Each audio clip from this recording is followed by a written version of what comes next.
அவர் தர வல்லவராய் இருக்கிறார்.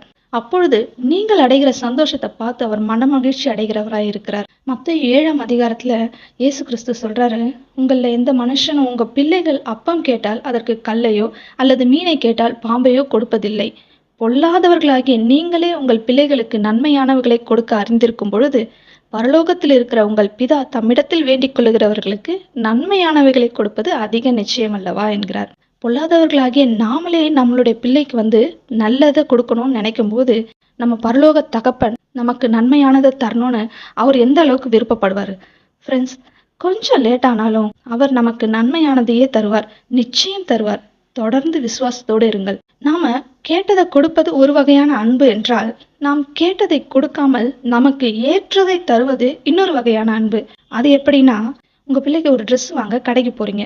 அந்த கடையில ஒரு ட்ரெஸ்ஸை பார்த்துட்டு இந்த குழந்தை இதுதான் எனக்கு வேணும், இது எனக்கு ரொம்ப பிடிச்சிருக்குன்னு